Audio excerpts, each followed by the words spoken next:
Welcome to Daytime Ottawa here on Rogers TV. Oh my goodness, what a fantastic show. I know what you're thinking. Derek, you say that each and every time, but because it's true. Talking a little Ottawa 67s on the show today, celebrating a couple of amazing careers in aviation on the show. We've got an art festival, an author, so much more. But we start here in the kitchen. I'm proud and excited to introduce my next guest because he's going to be a regular monthly guest, and we're going to do something called Pelican Fish Tips. The executive chef from the Pelican Seafood Market and Grill, Ben Baird, joining me. How are you? I'm good, Derek. How are you? I'm great, thanks. So this is something you guys were doing, right? This Pelican Seafood Fish Tips for a little while, and we thought we'd bring it here on Daytime. Yeah, it started as we started a thing called School of Fish in 2019. Okay. And great success, bringing 10 people into the restaurant. Just trying to demystify seafood. We're trying to, right. You know, it's simple, it's healthy, it's a fast meal to make at home. But we feel like some people are intimidated by seafood. So we're trying to like show how simple it can be. And then 2020, March 17th, yes. We had a class planned, and unfortunately COVID said, you know, we couldn't do 6 feet apart. Anyway, so we shut it down for a few years. And while we were locked down, we had this dining room space, and one of the owners, Jim, was like, let's do video clips. So we spent a day, 2 days filming little short segments of how to cook salmon, how to do shrimp, and they've been a great hit. And we kind of thought, like, well, we brought School of Fish back. Derek, let's do some fish tips. Let's do something here. I love it. The Pelican Seafood Fish Tips, and we even have a logo for it, which you sent to us. So you're going to come on, and as you said, you're going to do the same sort of idea with us here, but a little longer, right? So we can really dive into things. What are you preparing for us here today? I thought, keep it simple. Like, I hadn't seen your new renovations, so I wasn't sure, you know, what the kitchen was going to be like. So I thought we'd start. We're going to really fist like a fast 5-minute pasta dish. Okay. You know, you're on your way home from work. My wife loves shrimp. I want some spaghetti. We're gonna make shrimp spaghetti. Love it. But I'm gonna show you. First, I'm gonna start garlic shrimp. Okay. So lovely thing, you can kind of, Super Bowl party, whatever's coming up. Garlic shrimp, throw in a bowl, munch on in front of the TV. But then I'm gonna take it a step further. We're gonna add some noodles, refine it a little bit, and we're gonna do a plated garlic shrimp pasta dish. Love it. Let's do it. I got a hot pan. Yeah. I'm gonna start with a little bit of canola oil, just a little bit, and I'm gonna add a little butter, because everything's better with butter. I agree. And I don't wanna burn the butter. I'm gonna turn that down a little bit. We're gonna cook fast here. We're gonna start with some garlic. Okay. A nice tablespoon of garlic, finely chopped, roughly. The smell already. And then these are shrimp. These are Pacific white. They're 16-20 shrimp. That means they're 16 to 20 in a pound. Just going to remove the tails. If you're just doing garlic shrimp, leave the tails on. They're easy to eat. Right. But for the pasta dish, we're going to take the shrimp off. Not going to burn my garlic. I'm going to put the shrimp in. Stir the shrimp cooks so fast, right? This is, as you're saying, if you're and seafood in general, I guess, right? If you're sort of complaining, oh, meals take too long. Well, don't worry. No, seafood is really fast. Like, the shrimp are half cooked now. Yeah. Salt, pepper, chili flake, because I hear you like it a little spicy. I do like it spicy. You are correct, sir. So now, you know, season both sides. They start to turn pink. We're going to flip them over. I mean, that half is cooked, right? Yeah, oh yeah, exactly. The garlic's getting all over there. The butter's getting all over there. Nice. I mean, we're pretty much done now, right? We'll go to commercial break already. I know. Let's just wrap this segment up. We're done. So if we were doing garlic shrimp just as a snack, we're pretty much done. I'd probably finish it with a little bit of parsley, a squeeze of fresh lemon juice. All right. And now, you know, throw that in a bowl, fire it in front of the kids, in front of the TV. You're good to go. We're popping garlic shrimp. Quick snack. Let's go a little further and take it to a pasta dish. All right. So I'm going to add some just cherry tomatoes cut in half. I'm going to turn my heat back up a little bit now. Okay. I'm not trying to cook the tomatoes. We're just going to warm them, take the chill out of them. Okay. I threw my parsley in my white wine. That's what okay. You're going to use it anyway, right? Add a little white wine. We already had some in there. Yeah, that white wine deglazes the pan, gets all those little crusty caramelized flavors off the pan, get it into our sauce. Then we want to finish our, we're going to make a good sauce, right? I was going to ask you, Ben, Chef Bear, do you have more butter? I need more butter in my life. How are things, by the way, at Pelican these days? Pelican's a great place. Yeah. So vibrant. I mean, it's a nice, busy spot. Having the market beside the restaurant as a chef, that's just fantastic, right? Like, that's like a dream for a chef, right? Everything's at your fingertips. Everything's fresh too, right? That's what makes you guys different. You know, you're not the grocery store seafood. Nope. And I mean, what we do is a bit of a dying trade. Like, we have fishmongers. We have guys that know about the fish. Right. So you can come into the store, you can be like, hey, what's fresh today? Yeah. Oh, this snapper came in today. It's fresh off the boat. It was, blah, blah, blah. Our oysters were in the sea 3 days ago. We know everything about our product. Yeah. And if you say, I'd like that skinned, we'll take the skin off it for you. Right. No mess at home. Your salmon's ready to go in the pan. If you don't want that skin, we have whole fish. We'll clean the bones out of them. We'll cook your lobster for you. We'll even shuck your lobster. Look at this. Right. You'll even take it out of the shell for me. Okay. No mess at home. I feel like I'd be spoiled doing that. How good is that? Like, it's a full service operation. All right, what's next here? Little fresh arugula. Oh, because, veggies, we need more veggies. They're alive. Agreed. Lives. Agreed. Bit of pasta. I'm not going to put it all in there. So you've done this sort of al dente beforehand a little? I pre-cook the noodles. Okay. I follow it says 9 minutes. I cook them for 9 minutes. Okay. Never rinse your noodles. Yes, cold water. I put them on a tray, let them steam off. A little bit of olive oil so they don't stick together. Right. And well, and I also hear if you rinse the noodles too, that like if you're making a different type of sauce than this, it won't stick well to the pasta. Am I right? For sure. Or am I making stuff? No. It's true. It's absolutely true. You want to leave the starchiness on there, and you don't want to rinse the flavor away. Like, you season the water to get some seasoning into the noodle. If you rinse it, you're just washing that away. Right. Okay. And another reason I like to pre-cook them is I like to warm them in the sauce. Yeah. Because then Something the sauce I've been doing. meets the noodle. They get to know each other. It's like a first date before the final show. I love it. Bit of Parmesan cheese. I'm going to save a little for garnish. Okay. Some chives. And this dinner, Derek. And even look at the color of this, right? Yeah. It's beautiful looking. Like right now, tomatoes at the market are really cheap. Oh yeah. And they are delicious. They're Slide sweet. this over for you. Yeah, we're going to plate you up a nice little bit of spaghetti. I just love watching a chef do his thing. Well, it's got a little. This pan's a little heavy. My hands are getting there. Don't you have chef hands? It shouldn't matter. I have chef hands. You got the chefy hands, man. They're getting old. Just give that a little Look white. at that. Take a little more parm. So do you change up from season to season at all, Chef? We change our menu 4 times a year. Okay. We don't change the entirety. If I took the lobster roll off the menu, Derek, you did that. You're done. I would be strung up, tarred, and feathered. I understand. We change, our halibut dish, salmon dish. We change a bunch of key items. Right. But we leave some of our base items on. The fish and chips, we can't take that away. You can never take that revolts. off. Yeah. Actually, my mom and my stepfather would be one of those who revolted against you. I'm sure they would. You took the fish and chips off. Absolutely. That's right. Should I do a taste test here? Have a taste test. We have a new menu launching next Thursday. Okay. We have some more School of Fish classes coming up in November. Oh my goodness. Some garlic shrimp, spaghetti. It's fantastic. Yeah, let me get a little of the spaghetti. And how fast was that? It was 8-minute segment. I think I have about 45 seconds left. What do we have left? 30 seconds left. Tell everybody at home where they can find you there on Bank Street. We are 1500 Bank Street, Blue Heron Mall, right beside the Farm Boy. And we have some dry goods. We have a couple well-chosen items on our shelves you can't find in grocery stores. Okay. Little Asian products, sushi rolls. We have sushi grade fish. We have sushi grade salmon. We have fresh salmon. I mean, the fresh fish speaks for itself. Agreed. Fish pies, macaroni and cheese in the freezer, instant meals, mussels, oysters. We sell a lot of oysters, freshest oysters in town. Ben will be back on a monthly basis. We're going to give you tips for making the perfect seafood dish each and every month. We'll be back with more right after this.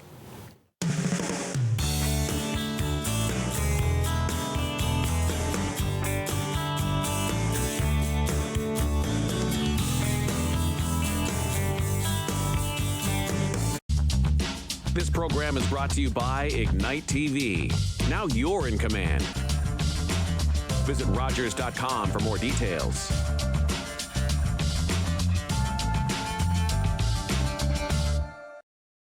Play 4 games of bingo from the comfort of your own home each Monday at 7 p.m. for your chance to win money from our $2,000 regular bingo or $5,000 super bingo night. Kiwanis TV Bingo, Mondays at 7 p.m. on Rogers TV. Summer days, summer nights, lots of things to do, places to go, and people to see. If you're having a few drinks, be sure to plan ahead and get home safely. We don't want to pick you up. Drinking drivers risk injuries to themselves and others and take chances with their license, their jobs, and their future. Remember what's at stake and choose your ride, whether you're the driver, the passenger, or the party host. Thanks for supporting sober driving. I hope we never meet. Visit arrivealive.org to find out more. Hi, I'm Meg, and this is Fit Finley, and we're from Fit Over 50.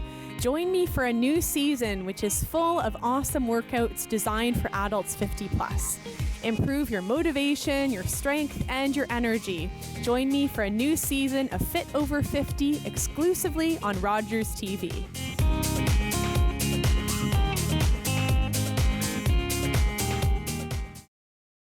The way I kill, my skill sharpen, cause I've been here sharpening. What's going on, y'all? It's Jay Morris, aka your favorite light skin, and you're gonna check out my performance on Encore Ottawa 3 coming up this week. Let's go. All again, murderation, 911, call it in. Me, I murder every. Unbelievable. You just never see that. What a shot. The OHL on Rogers TV.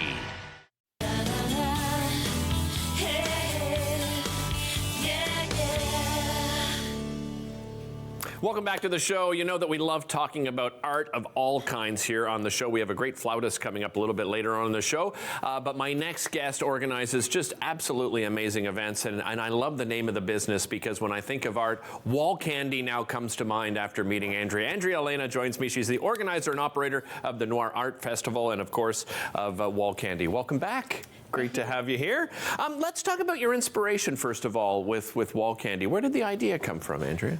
So the original idea was from our founder, Christina Lovisa, in 2018, and I've been carrying the torch since 2019-ish.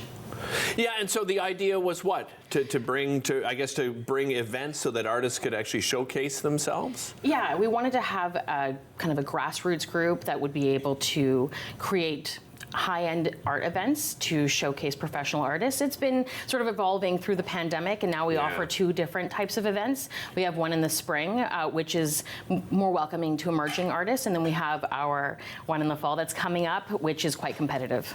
Yeah, this one is, you're talking about professional fine artists, right? That's right. How is it curated? Like, do you reach out to them? Do they apply?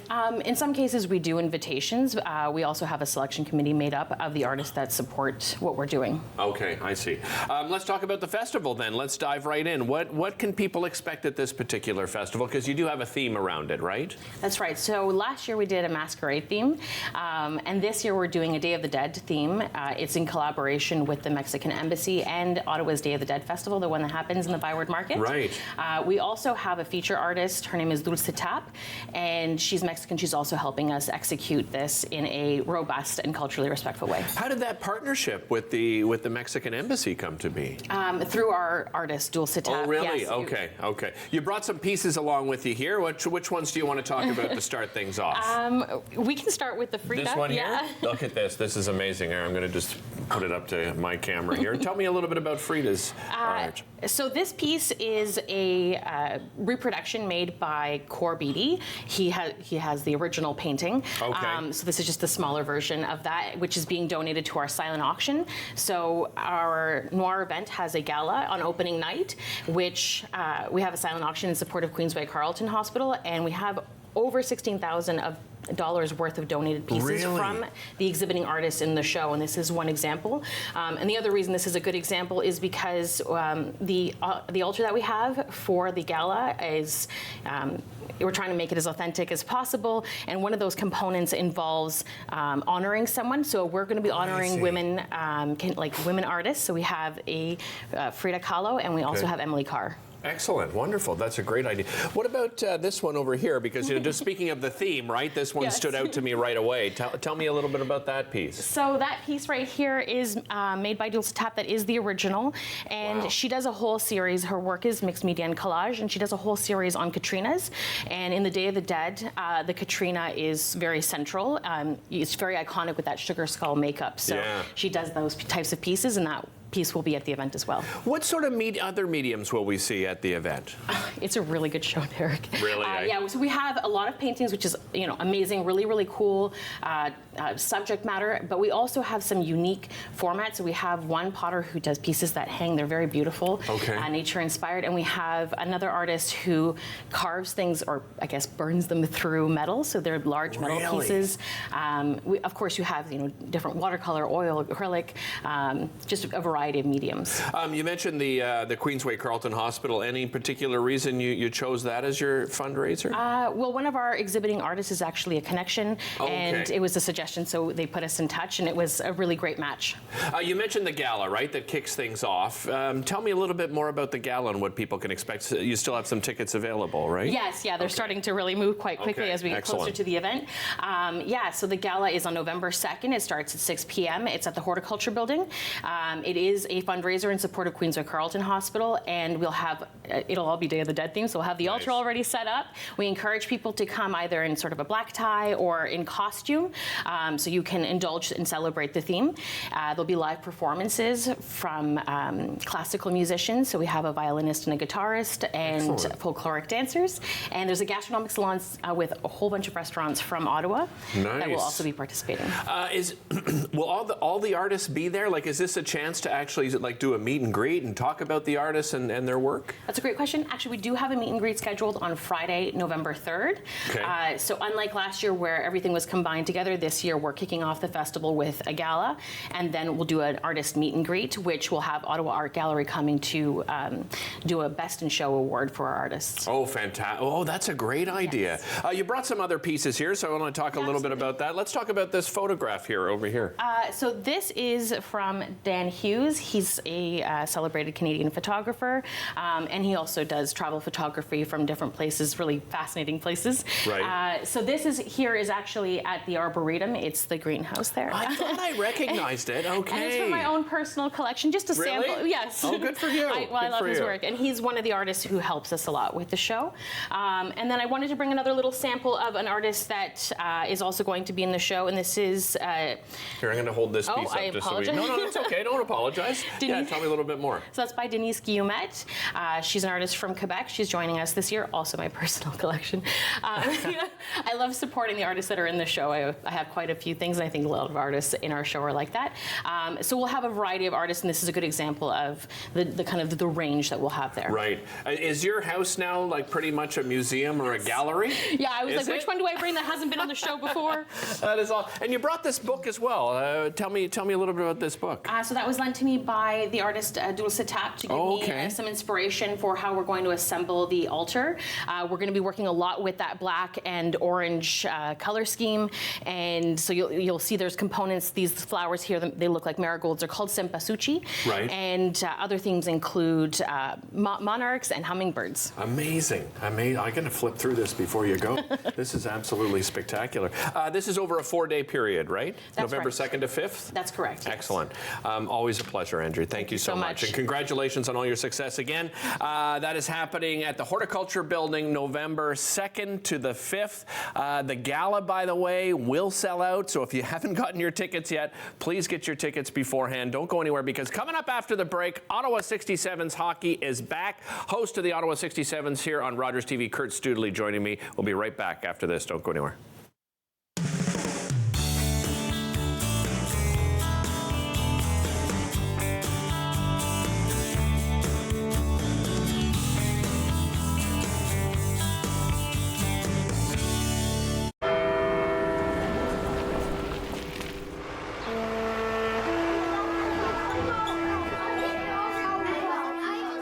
On the 11th hour of the 11th day of the 11th month, we encourage Canadians to pause and remember all that veterans have sacrificed for us,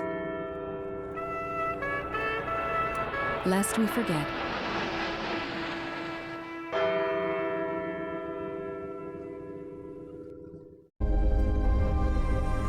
Welcome to the traditional, ancestral, unceded territory of the Stalo people. The Stalo are people of the river. I'm so thankful for the courage and resiliency of our ancestors who lived on this land since time immemorial. Each of us have gifts from the Creator, and our Creator has a plan and purpose to be fulfilled in our territory. As we embrace our traditional teachings, we can lead the next generation into the fullness of what our Creator designed. Our shared history reveals a broken relationship, but as all Canadians commit to hear truth, acknowledge injustice, we can learn to walk in our traditional way, Letsamot, with a good heart and a good mind. Then all of our lives will be enriched. Kwasai. Join me, holistic chef Daniela Croco, for season 4 of Simply Cooking by Chef, right here on Rogers TV. Ladies, leave your man at home tonight. Hi, this is Dominique Orley. I'm a part of Encore 3, and be sure to catch my set this week. We are going downtown, leaving out all your stress and your sorrow.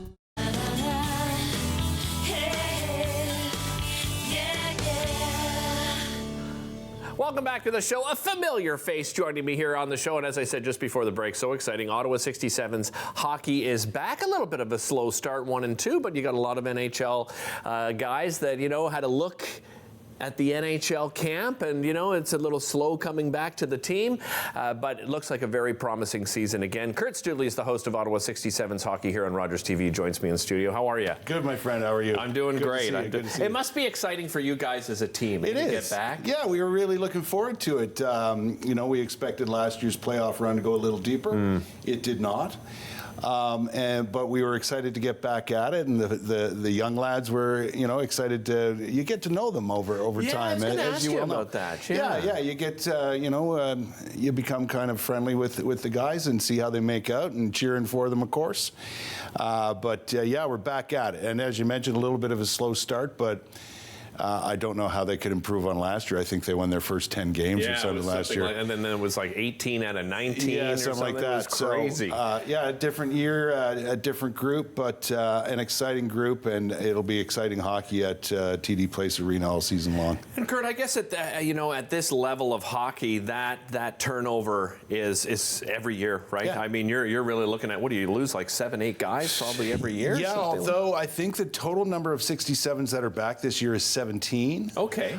They did add a few new faces, a couple of rookies are in there, and move some people around, but the core group, the established group is back. Luca Pinelli, Brady Stonehouse, those guys, they've got exciting defensemen. Their defensive core is going to be outstanding. Nice. You know, they're well on their way to doing that. So these are exciting times. And, you know, Derek, I'm super happy to see people coming back to the rink after all the COVID business and all that sort of thing. The 67s are still a good draw and good value. Yeah. To take a family out and go see some exciting hockey. It's the crowd is big. It's fun to watch. People are into the game. It's not $500 to go to, right? Yeah, you're absolutely right. No, you know, if you can get out and support your NHL team, great. But these guys really need to support to operate, and the fans, I see a lot of the same faces all the time. I got to ask you about the fans, because you're talking about, like, this is a different level of fans. You know, when I go to 67's game and I go to an NHL game, Ottawa Senators game, you can just feel how different it is and how passionate they are, right? Yeah, as a lot of season ticket holders, a lot of families go. So they, you know, part of the 67's mandate, I think, as an organization, is to get young people involved. And you've been down below where the players come out and the young Timbits are there. The young teams all lined up. They get on the ice during the intermission. They get to high-five the players. It is so exciting for those kids to meet the 67s, and they've become part of the community that way. And the players themselves, these young guys, they appreciate it because they came up through those minor systems. Right. So who knows, like, you know, standing there giving high fives to current 67s might be someone who's going to play for that team or other big teams down the road. Yeah, and the players are approachable at this They level, sure are. right? Just like you said, you know, they take the time, they talk. I think of Brady Tkachuk, he's a guy that does that, but you don't see that with, you know, a lot of NHL players where these guys are really taking the time, and you get to take time with them, right? Doing profiles on these guys. Yeah, we've got you know, a couple of days we're going to sit down and get to meet especially some of the newer players. A couple of players who just recently came in. Caleb Lawrence comes to mind. He's from Orleans. Right. Just got traded to the 67s a couple of weeks ago, or last week, as an overager. This guy's huge. He's 6'7", and he's an LA Kings prospect. Yeah, LA is that Kings right? draft pick. 6'7". 6'7". He's a huge presence, and he was throwing his weight around last weekend when his first game was on Saturday. Yeah. So he's one of those guys that's newer. They've got a couple of imports that have come over from Europe. A couple of other additions that we want to get to know. So we'll do some player profiles and have some fun with them. Yeah, I think that's one of my favorite things, because then you start, getting to know the players and the type of personalities. Some you can tell are shy, and other guys are, they're the guy in the locker room, right? Yeah. That's doing pranks and having some fun and making things, loose with the boys. Do you get to actually get into the locker room at all and feel what that I suppose vibe if is I made a request to get in there, I could, but there's no access to guys like us media before the game. Right. It's kind of and I understand an that unwritten rule, right?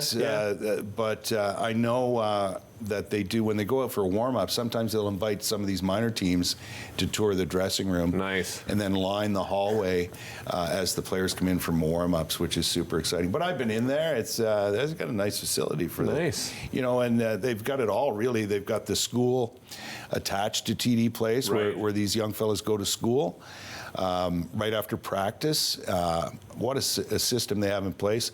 The billet system is incredible. The families that look after these young fellas, they're really into it, and they provide good home cooking and a home environment for 16, 17, 18-year-old guys. It always feels like, and I've heard from a lot of players, all of a sudden it's a new family, right? And then they consider them family, and then they follow these prospects, and vice versa. The prospects, keep in touch with the billet families over the years. You hear them mentioned all the time, right? When they get drafted or when something big happens, they thank their billet family, and that's an integral part of the 67s community, which makes it so appealing, to me. Otherwise, I don't think I'd get to very many live hockey games. You know what I mean? Yeah, I understand what you're saying. And for me, it's just like, this is fun. You're watching these guys. Right. A bit of a slow start, I mentioned, but if people are, everyone wants to know, what kind of style of hockey does, Cameron play? Is there a style in particular to him? I think he just wants a system in place that, is strong on defense and generates the necessary amount of offense. Because in this league, you have to have an offensive presence. So you have to score goals. Right. No question about it. But defense is key. Like I said, with, these young D-men they have, they've got a great lineup of young defensemen who are going to take care of business in their own end, and a couple that are offensive-minded. I think they're just finding their way right now. It takes time for when new players are involved and to get things rolling in the right direction. I think that's basically what's happening. But I think this weekend will be big for them. On the road, they're on the road and doing that Northern Ontario swing, right? So you've got North Bay, you've got Sudbury, then you've got Sault Ste. Marie. So North Bay tonight, and I believe you can watch it on. You can watch all the games here on Rogers TV. Isn't it a beautiful thing? Because all the Rogers stations in the various communities will broadcast the games, and if if your team's away, you can watch them. Exactly. So make sure you tune in. I'll give you all the details at the end of the show. We'll be right back after this.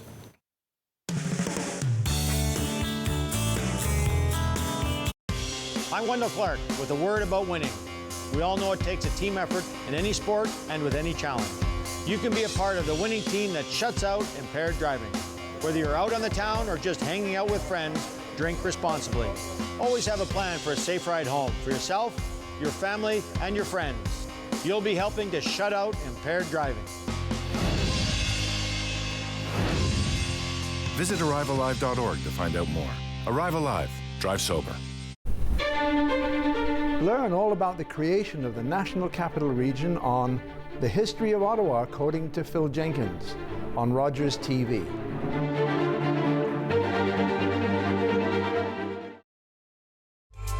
Celebrate Ottawa returns this fall with brand new episodes starting October 15th. The show features people, places, and events that make Ottawa such a vibrant place to call home. Join us Sunday evenings at 7. Hello, I'm Liz Dowdswell, Lieutenant Governor of Ontario. In 2008, carbon monoxide, a deadly invisible gas, killed an entire family in our province. That tragedy led to a new law requiring homes with potential CO sources to have alarms. John Gignac's family members passed away that day, and he shares his story to save others. Please make sure you have working CO alarms in your home. Protect your family today.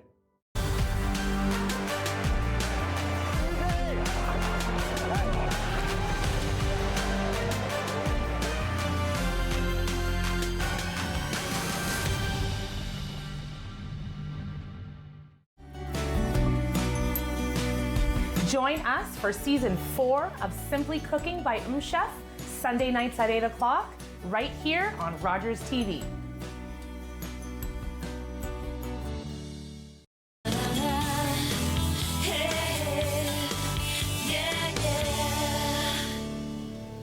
Welcome back to the show. As I mentioned a little earlier, we love highlighting great artists here on the show, and excited to have my next guest because he's got an amazing concert coming up on Saturday. Flute Siva joining me here on the show. Welcome back. Thank you very much. Great to have you here. Thank you. Before we get to the concert, let's talk a little bit about your background and a little bit about yourself as a musician. Sure. I'm by profession, I'm an engineer, but music is my hobby. I've been playing ever since I was like 6 years old. And I've been, organizing charity events for the past, since 2010. Okay. With a band, I invite celebrities from India. And then that turned into my YouTube channel. So I started making covers on YouTube channel. And right now I have over 300,000 subscribers on YouTube. And so that made me make covers like every 3 weeks. I got to keep up to date with my channel content. Right. So, and that led me to come up with a concert idea. So that's where I am at in my first debut concert, just to celebrate my success on YouTube. And I'm planning to take this over to other places, other cities and all. So over 5 million views now on your channel? I have over 50 million now. Over 50 million? I'm sorry, my goodness, I forgot a zero there. That's incredible. Thank you. So, you're a flautist. Yeah. Where was the introduction to the flute for you? I was born here, and my parents took me to India when I was 6 years old. Okay. And I was there for 11 years. So that's where I learned the Indian classical music. And you've brought a variety of flutes here with you. Can you sort of, because I think when people think flute, right, they probably that image that comes to mind is the one that we see sort of Jethro Tull playing, exactly. and some of the great classical flautists over the years. Yours are very unique. It is unique. It is still a key, you can imagine as a key flute, but we have different for different octave ranges. If it's a bassier flute, if you need a bass tone, you need to bring out a bass flute. Okay. And if you need a mid-range, you need to pick up a mid flute, and you need a high octave, you pick up the... So would you, during a performance, have to go from one to the other? Sometimes I try to use one or two. If I have time, I can swap. Right. But I try to make the song within one flute. Right, right. This is an exciting concert because you've got a band with you, and some of these band members, we're talking about award-winning musicians here. That's right. I have 3 Juno Award-winning musicians, and on trumpet and trombone and the bass guitar. They're part of a band called Kobo Town. Okay. They won the Junos a few years ago, and I got to know them from my other concerts, and I brought them in. So when I started to plan this concert, I wanted something different. I want Indian music, but in a different way. I want to present it in a Western, like a jazzy kind of a way. Okay. So every song that we have like around 15 to 20 songs we're going to be playing. And we have this jazz element that they bring in. So it's even for if you're an Indian music lover, it'll be so different because of this new element coming in. I mentioned Jethro Tull, and in the notes you sent me, you said you'd be playing a little bit of that from Bach to Jethro Tull to Elvis. I guess with your own unique spin on it, right? That's right. Yeah. So it's all instrumental. So we have trumpet and flute. We have a duet together. Putting a band like this together, just give me an idea, because I imagine you've been solo this whole time, right? On your YouTube channel. So that's right. This must tell me how you're feeling. You must be so excited. I'm really excited. I've used to collaborate with these some of the musicians that are coming in on my YouTube channel individually, like the guitarist and the pianist. But putting the group together, I had to handpick. Okay, I need the pianist, guitarist, and the drummer. So I went and chose everybody from Toronto. So and then I put together the band together. Nice. What can people expect? How would you describe what they're gonna see on October 14th? This is just something that you've never seen before. The combination of musicians itself, it's something new you will see. And the orchestration and the arrangements that we did to existing songs, it'll be really, really good to watch. Any thoughts of, I understand you're an engineer, but maybe that goes aside and this could be a career change for you? I wish if I can make enough money, yeah. Well, I know it's a struggle, right, to begin with. If people want to follow you on YouTube, how do they find you? Flute Siva, FLUTESIVA, one word. And still some tickets left for your performance at Schenkman? Yeah, the capacity is almost 250, so we have almost 50 tickets left. Okay, and I'll just remind everybody, again, live in concerts, that's this Saturday, October the 14th at 6 p.m. Schenkman Arts Center. You can visit schenkmanarts.ca to get tickets, and of course you can visit flutesiva.com to find out more information, get ticket information, and obviously pick up an album. Your albums are still available on there as well. Album is still available. Your Christmas, that's right. That's the last time you were on the show was for your Christmas album. Well, you're going to play us out here. What are you going to play for us? I'm going to just play a Bach. This is a 300-year-old composition called Bure. Okay. And it was presented by Jethro Tull in the 60s as a jazzy version. So I took that and then I'm playing that on a bamboo flute. Okay. And and then the highlight is I'm transitioning into another Indian song from a Jethro Tull. All right. So well, take it away. Here he is, Flute Siva.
I belong here. You may think I don't fit in. That I don't look the part. But to me, curling is more than a sport. It's my community. Together, we can sweep away the barriers. Create spaces where we all belong. And experience the joy of curling. I belong here. We belong here. We unite, and united we curl. My name is Matthew Rutledge. I'm a 60 scoop survivor, born in Red Lake. Was adopted from there to Toronto at the age of 4. A lot of our brothers and sisters, family members got separated from each other. That was the government's goal, to break that connection from brothers and sisters. Basically taking the Indian out of the child. Right now, they're still trying to find themselves. Originally, my birth name is Harvey Halverson. In my high school days, teens, I was trying to fit into society. I knew I was First Nations, but I didn't know who I was inside. I think later in life, I started that journey. I am proud, Nishnawbe man, who I am now.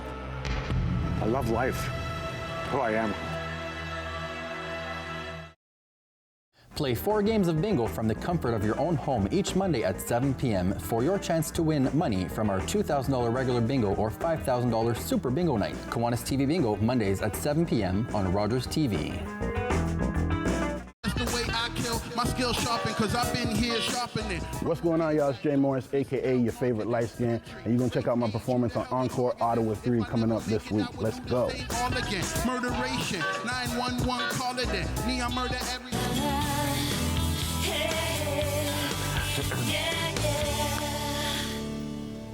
Welcome back to the show. As I said off the top of the show, we have two just amazing people on the show today who are we're going to be celebrating because these two women have just done incredible things in the field of aviation. I am joined by Professor Joanna Rocha. Welcome. Great to have you here. And congratulations. We'll get to the award in just a moment. And Major Catherine Cabot, welcome. Great to have you both here.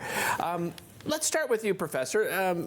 Joanna, tell me a little bit about what got you into the aviation industry. What was the inspiration behind it? Yes, it started early. I was actually quite fascinated as I was in school about sciences and math, which is quite interesting. But that was already there. But as a second step, my parents decided one time randomly to bring to an air show. Okay.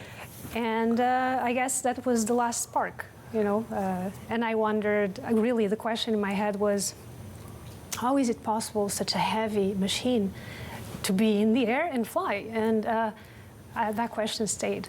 Yeah. Seriously, this sounds like cliche, but it was exactly what happened, right? Catherine, how about yourself? So for me, I don't think I knew quite maybe at such a young age, but sometimes, we're still soul searching even at this age. But my father was in the Air Force, and I have a lot of family that I grew up with that was in the Air Force. So for me, it was just kind of that option that was there, and it kind of became a natural path for me as I, finished university and then went on into the military. Yeah, and I guess there's a lot of different fields within aviation, right, to choose from. So what's your sort of specialty, I guess? So I have an academic background in software engineering, but joined the military as an aerospace engineer. Okay. And Joanna and I were talking before the show, and so it's pretty cool to connect on that. Yeah, how about yourself, Joanna? What field, how would you describe your field? Because my passion for aerospace started quite early, I was around 12. I really pursued aerospace engineering as a student, and I did my master's and my PhD in aerospace. So it has been there since that point. So quite fascinating so far experience, and then leading me to decide to stay as a professor in the area. So you're both receiving awards. There's a gala coming up. Let's talk about you're receiving the Education Award. Tell us a little bit about the award, and how are you feeling about it?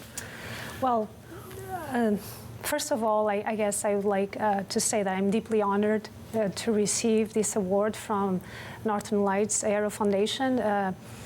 And it's not only a recognition about the work that I've done, but also obviously a testimony of all the people that surrounded me and supported me throughout all the years.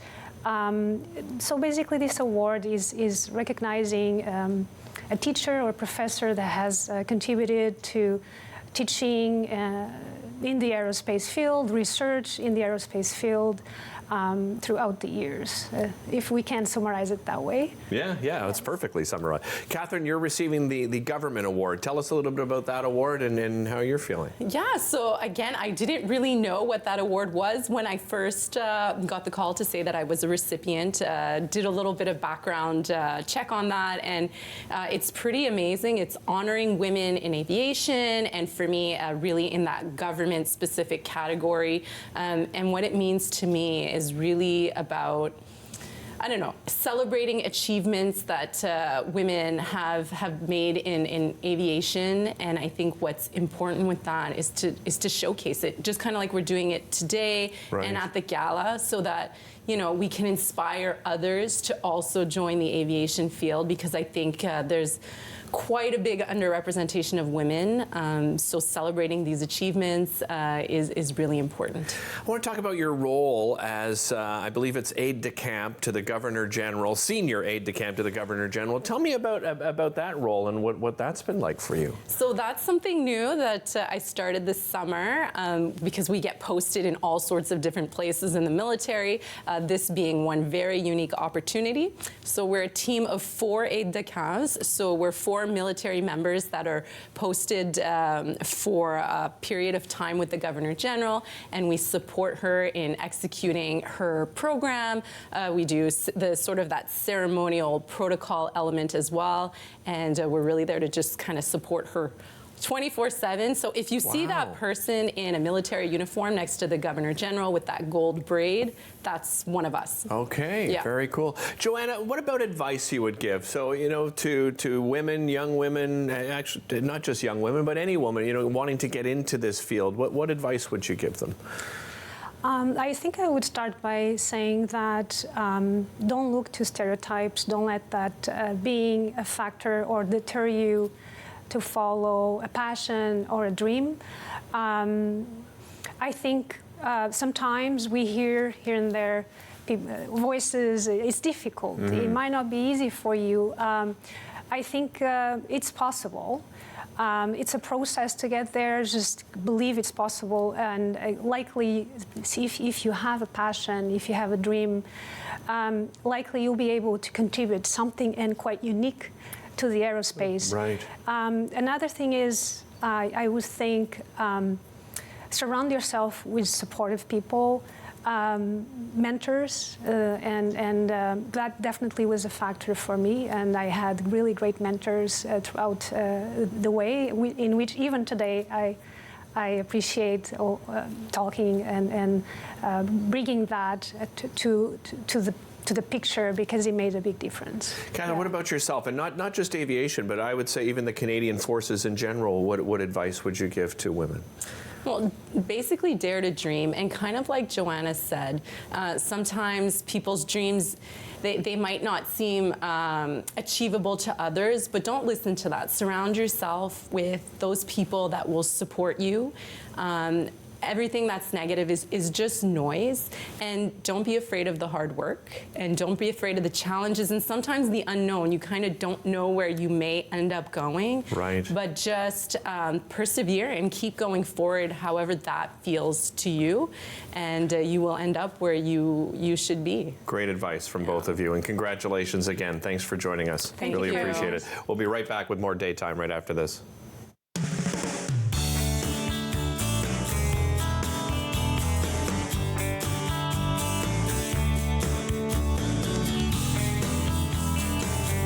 Today, I helped a parent feed their family by connecting them to a food program. Today, I helped someone connect with mental health supports. Today, I helped a couple struggling to pay their bills access financial aid. Every day, 211 navigators connect Canadians to critical government and community programs and services. 211. Help starts here.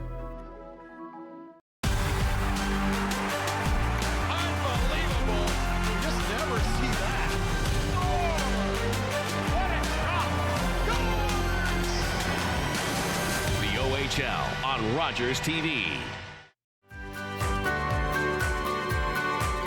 Join me, holistic chef Daniela Croco, for season 4 of Simply Cooking by Chef, right here on Rogers TV.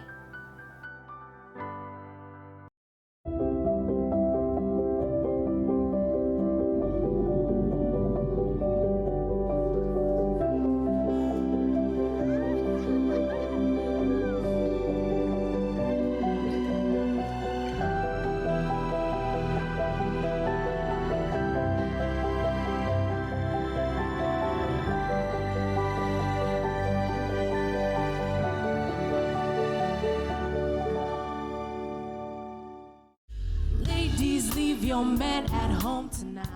Hey, this is Dominique Orley. I'm a part of Encore 3, and be sure to catch my set this week. We are going downtown, leaving out all your stress and your sorrow. Learn all about the creation of the National Capital Region on The History of Ottawa, according to Phil Jenkins, on Rogers TV.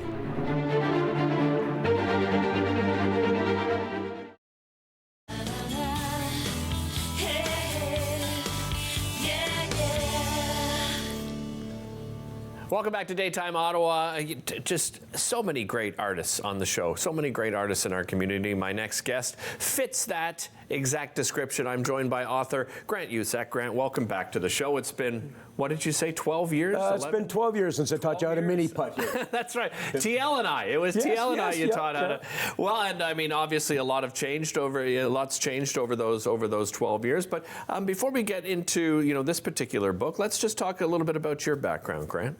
Background is spent many years in retail and corporate sales. And then when the collection agency that I was working for went out of business, weird that a collection agency goes out of business, but it is what it is.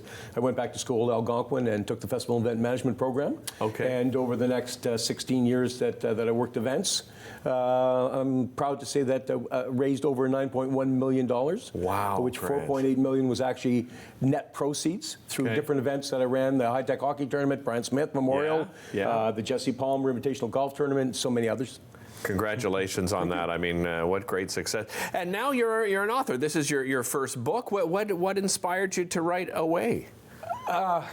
First book, my friends will say, they couldn't believe me. I had a little book launch at a little pub named Southside down in the Hunt Club area, and a bunch of my high school buddies showed up just because I couldn't believe I could do it, because in high school I couldn't write a 200-word essay. Really? So it's a 60,000-page book.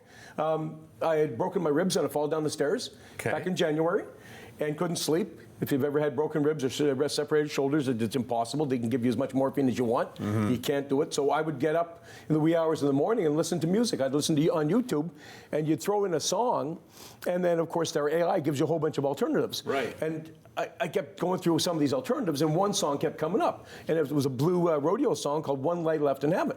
Okay. And very specifically, it was a live version from back in August of 2019 in Salmon Arm, BC. Okay. And I loved it. And I played a couple more, and I kept coming back to it. And then in grade 13, when I was at Hillcrest, we had a teacher called Joe Hubenik. And he assigned us a poetry program where we had to dissect a song and report back to the class on a whole bunch of different levels. And so that stuck with me ever since. And so when I was listening to this song, I started taking notes. And we got a book now. So, okay, let's talk about the storyline. Like, what is the storyline within the book? Well, the storyline is actually, it's very interesting because it's coming full circle, because basically the book is boy meets girl. Okay. It's a romance, adventure romance to a certain extent. It's not a Harrison Ford jumping over boulders and snakes and stuff. Right. But, boy meets girl. Boy's a leader of a rock band, loosely based on Blue Rodeo. Okay. And the girl is a very strong character. She's his guardian angel. Yeah, and I was going to ask you, I mean, you've got the angel sort of on the cover of the book. It actually, mixes, sort of bends around. That's a big part of this book, obviously, the guardian angel. It is, because it weaves into the story. I've got some feedback from people that have bought the book, initially saying, well, it looks religious. Angels are in every single religion. Right. Okay, whether it is Buddhism, Christian, Judaism, Muslim, there's angels in all of them. This particular one's in three different ones when I did the research on it. But she's a senior guardian angel, second or third in line to Gabriel. Okay. Okay. So, why is she sent? How is she helping? What's the reason? The reason, interestingly enough, because it's funny, because he's not trying to meet a girl. At the time, he's trying to get his band built and grow the band, and it's basically loosely on the history of Blue Rodeo. When they started off, nobody knew what they were. Were they country? Were they rock? Were they pop? Were they folk? What the heck are they? And eventually we figured it out, right? 20 years later. Yeah. 23 albums, I think, something like that. Anyway, the tie-in with her is she is sent by the divine authority, to watch this guy. To make sure he stays on the straight and narrow, that he follows the path. He's an amazing guy. Kind, considerate, all the stuff that they want as an angel. I see. So she sent her to make sure he gets there. Aha. There's also some tourism within this book, right? When it comes to BC and Kemptville. Tell me about that. Well, the thing that somebody told me along the lines of my writing it said, if you're going to write a fiction book, but try to make it as real as possible. Okay. And so when I started it off, it starts off in Edmonton, Alberta. They play a gig at a bar and whatever, and when he first meets this girl. But he gets his production company sends him on a tour. It's a ransacked last-minute tour where he goes to a country concert, and they play the country concert. It doesn't go well, okay? North of Edmonton, and then they go through interior BC, Vernon, Salmon Arm. They cross the Strait of Georgia and play in Victoria, BC. Cross back to Vancouver, and anyway, all those places that they go to, I used specific references, specific businesses. Like, for example, there's a picture in the book of a pirate ship. It's a restaurant in BC called the White Spot. Okay, it's like a Hurley's or whatever else we have locally here. And they serve a kid's meal, but they do it once a year as an adult meal in a pirate ship. Okay. So you can get your mac and cheese in a pirate ship, and the drummer in the book loves it, goes crazy about it and whatever. And then back to, I was going to finish it full circle in Salmon Arm. Because they were going to go back, and they did go back this year and play. Blue Rodeo did in August of 2023. But then they announced that just after they played the National Arts Center at the end of March, that they were going to be at Campville Live. You know what? I have to take a break here, but I have like a minute 20 at the end of the show. Okay. Can you stick around? Yep. Okay, so we'll just wrap up this conversation. Okay, we'll be right back after this. Don't go anywhere.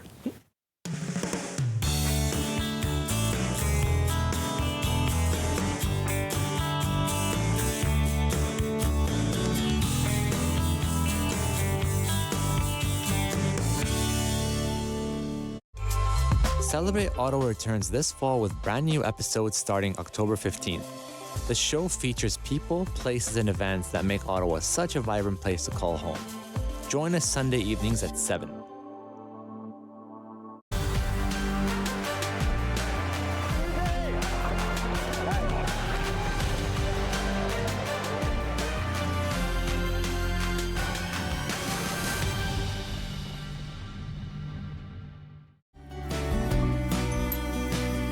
Join us for season 4 of Simply Cooking by Chef, Sunday nights at 8 o'clock, right here on Rogers TV.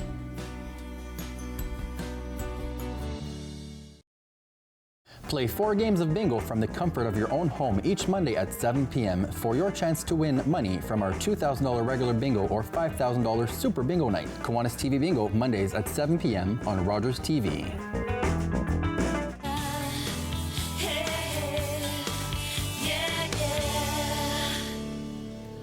Welcome back to the show. Usually use this portion to wrap things up and tell you about some of the things we talked about, but we are back with author Grant Usak because I wanted you to finish that thought because closer to home, Campville, tell me a little bit about that. The idea, when the band that's loosely based, the book's based on, announced that they were going to play the Campville Live Music Festival, I'm a volunteer there. I love volunteering. It's a blast, great organization, and July 21st, Blue Rodeo is going to play. So I changed the entire end of the book and built it into how the full, complete climax occurs in Campville. Features a lot of Campville business. Nice. Okay, O'Hamphees, Hydes, Salamander, a bunch of others.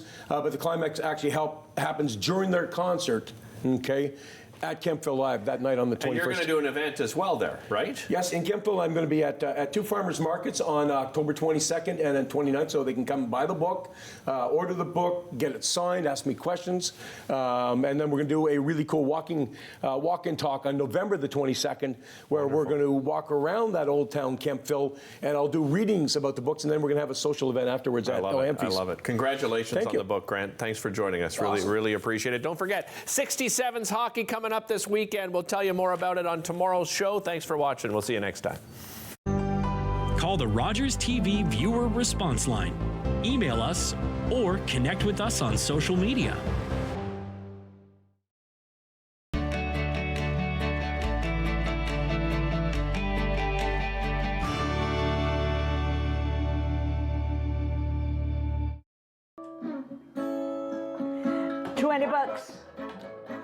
$20. Hi guys, it's Maggie, Mrs. Calabash and Derek, and whoa, we're back. Rogers Television, so please watch us on Rogers Television. We've just done our first show.